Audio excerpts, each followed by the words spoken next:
we're After Midnight Project, Los Angeles, California. I'm Jason. I'm Christian. Spencer. I'm TJ. That's Dan over there. Again, Dan he got sick, so. Hey, I wonder if John's in the room. Hey. Hey. Hi, Hey, Johnny. Wow. What's up, dude? Bro, man, what are you guys doing here? Bro, it's so weird that you're here. Hey, bro. You guys are at my house. Nice place you got here, man. Yeah. Hi. Hey. What's What's happening? It's crazy, man. Oh, we were just talking about you. Yeah, we it's just weird talking you're here.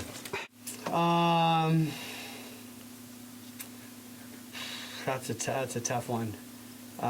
There's, we have 7 albums.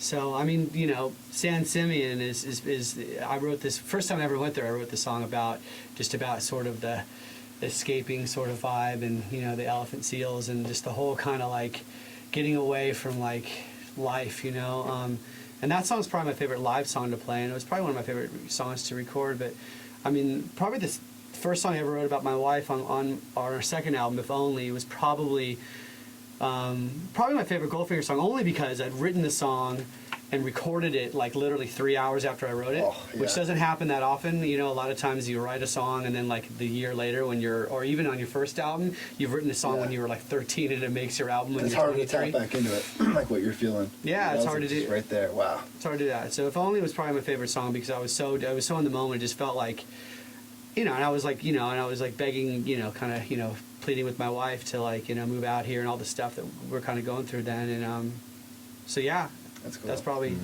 it. If Only, I gotta check that song. Mm-hmm. That's a good. I mean, you guys done Warped? Yeah, you guys did, right? We're doing it again this summer. Yeah.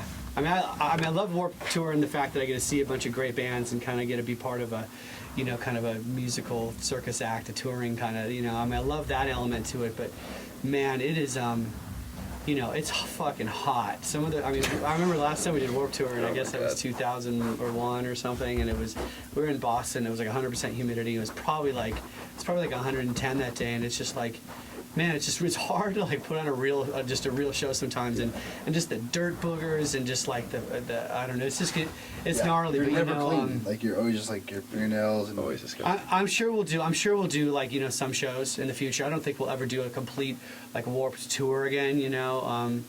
I guess you never know. I mean, to be honest, when we first did Warped in '96, man, it was. I mean, that's one of the funnest tours I've ever done, ever, and it was the first time we met Pennywise and NoFX and a lot of bands that I sort of, worship when I was younger or whatever, and that element of it was super awesome. But I don't know. I mean, I don't know. I mean, Kevin Lyman I would consider a friend. So I mean, maybe next time I talk I'll ask him. But we'll see. Have you guys heard that record?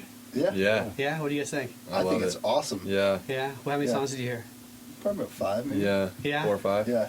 Yeah. I thought, me personally, I thought it was gonna be that I was gonna get Lost Prophets back in the map. Me too. I must say, nothing that they really fell off hard, but they had their big moment. It's like some of my favorite stuff they've done.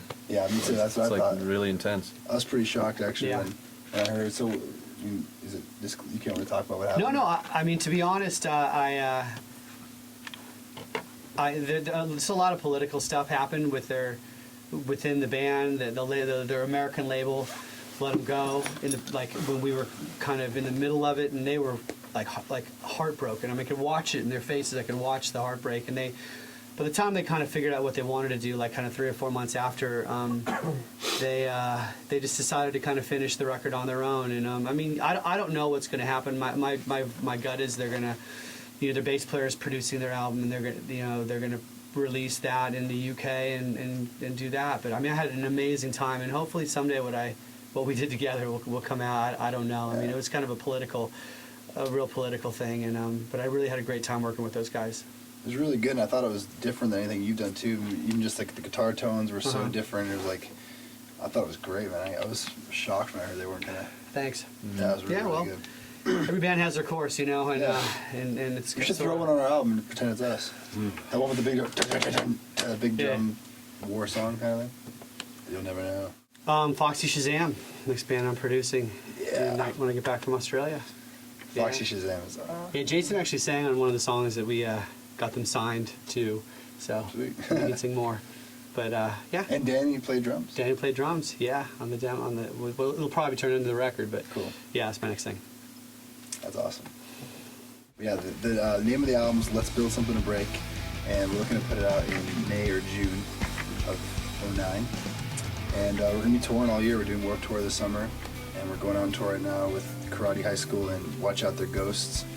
And we'll definitely be in your town this year, for sure. My town too? Your town, too.